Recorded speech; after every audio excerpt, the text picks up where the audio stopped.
Okay, so what I'd like to do is this problem. We want to find the total potential energy of this system. And what we've got here is we've got a spring attached to a ceiling or a top here, and this is a really low ceiling. It might be in someone's crawl space of the cellar or basement or something like that. But it's only 1,000 centimeters tall, so it's only 1 meter tall.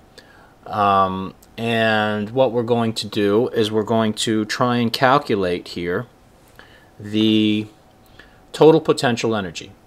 So let's take a look at what we've got. We've got a spring here that's relaxed, nothing's on it, there's nothing stretching it or pulling it, and that's 10 centimeters. 10 centimeters is 0.1 meter. 1,000 centimeters is, actually this is 10, right? This would be 10 meters. Okay, good, there we are. So that's at 10 meters.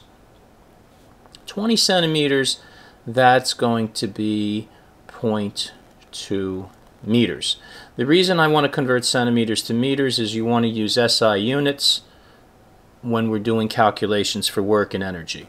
Whether it's potential energy or kinetic energy or whatever we're doing, we want to make sure we stick with those SI units. So we want to keep everything in meters. Now what happens is I attach a 10 kilogram block to the spring and it stretches the string down. So the string gets pulled down from its relaxed position here. It gets pulled down, say this much.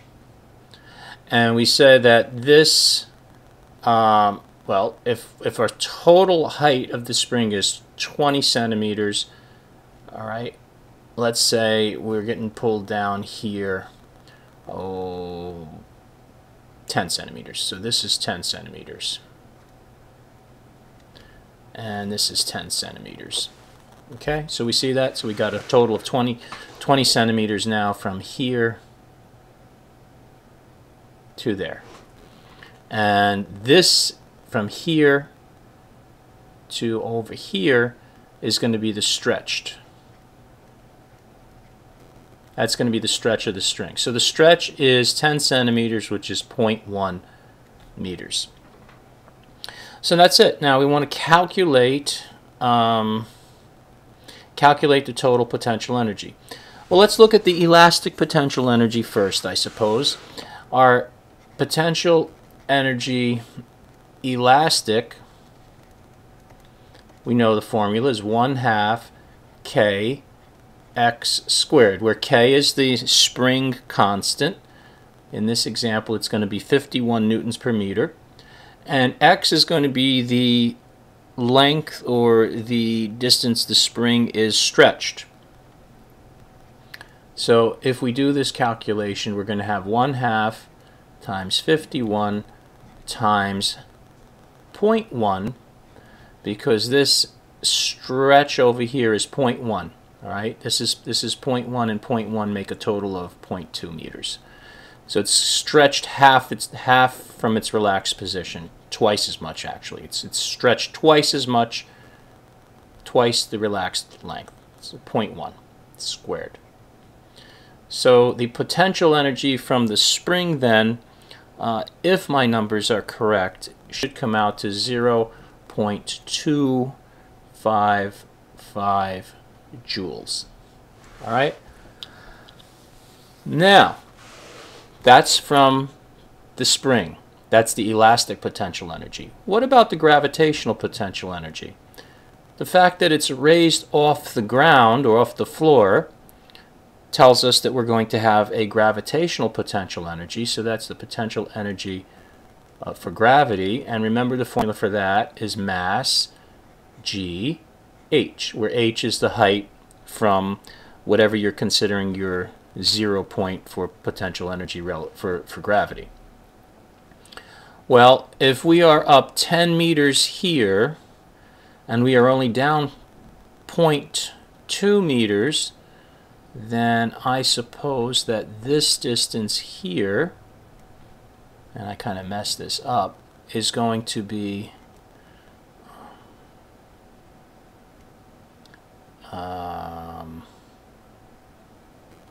is this right? that's how many centimeters. So something's wrong. Let me just get out of this for a second.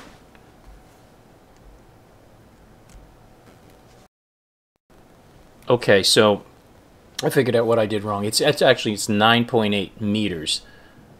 That's the height. So this is the height from where this 10 kilogram mass is. It's 9.8 meters above.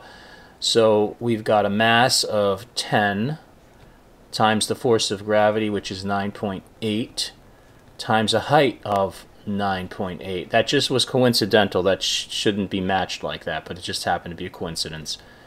And if we do that, we find that what we get for the potential energy is 960.4. 960.4 joules. So now our total potential energy is the combination of the potential energy for gravity plus the potential energy for the elastic,